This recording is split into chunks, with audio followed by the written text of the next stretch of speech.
Well, you got some ASMR this morning, and now you're getting a second video of the best things to get out of this whole passionate bingo event. Now, I did have some people go and say, hey, is that a bug? You went and got it ×2, you had 3 shards, you didn't get ×6, reached out on it. I guess this is the same thing that happened last time, and it's completely normal. The only thing you'll be seeing getting doubled is actually the tea bags. You won't be seeing those shards get doubled. Do I agree with it? No, but it is what it is. But as far as this event, I went through, spent all 30,000 gems that I could. I did spend the $10, got the pack, and I even did just about most of the quests on here. There's still a few, but not a lot that's gonna really impact the difference of what I have for these tea bags. And I'm sitting on 5,785 of the green tea bags and then 671 of the orange. Now, the kicker on this is I hit the main prize 4 times, and out of it, 2 of those times I had 2 times multipliers on it. So not 2 times 2 times, just a simple 2 times. And that's the tricky part about this event, because some people get incredibly lucky. They get a ×2 with a ×2 by a ×3, and next thing you know, they're absolutely banking on these things and have a good advantage. But I'd probably say I'm pretty much the standard on this here. I think it's normal that if you do go into this thing 4 times like I did, that there's a good chance that half of those are gonna give you at least 1 multiplier. Well, 671, what am I gonna get? What should you get? Well, for me,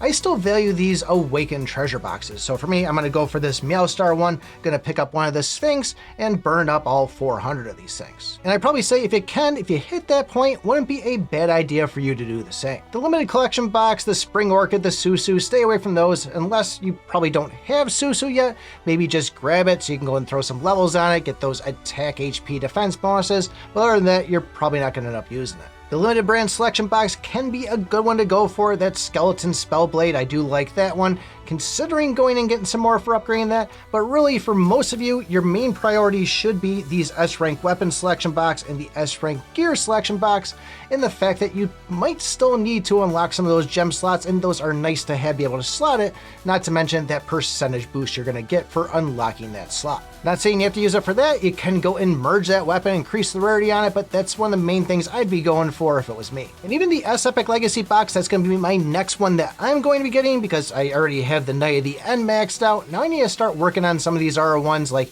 the actual Vulture there, or even the Pharaoh. Those are 2 I want to get upgraded some more, and this is going to be the way I'm going to do it. The Blessing Synergy Scroll, the Adventure Dust, and even that Blessing, the yellow one there, those are good things to go, but kind of leave these for the last things to spend on, depending on how much currency you have left over. Honestly, the one I really like out of it the most is going to be that yellow Blessing there, because I'm still trying to hunt down these gems. But as far as that Blessing Scroll itself, these things do eventually add up once you go and get some levels on things, so I will probably try to pick that up and throw it on the Dragon Girl. For the normal exchange, keep an eye open for those orange tea bags there. If you are falling a little bit short on the prizes you want out of the advanced one, might not be a bad idea to come over here and pick up some of these. But as we talked about in the video this morning, you won't be seeing any elite packs in here, you won't be seeing any books, and even the keys and wishing scrolls are a little bit few to none. But still gonna pick up those keys, pick up those wishing scrolls. I am also going to grab the Epic Legacy box there. That's the non-S grade one that we can choose.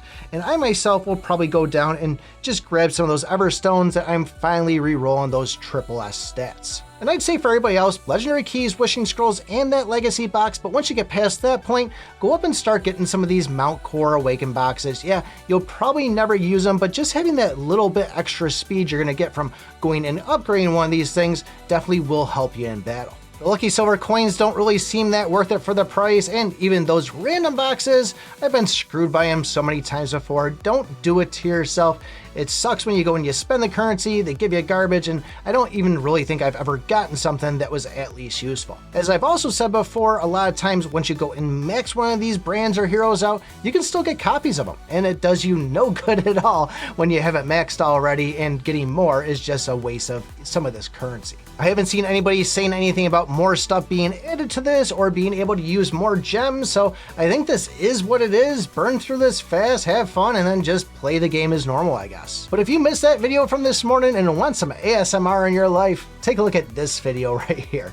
Thanks for watching, and remember, I pick my butt.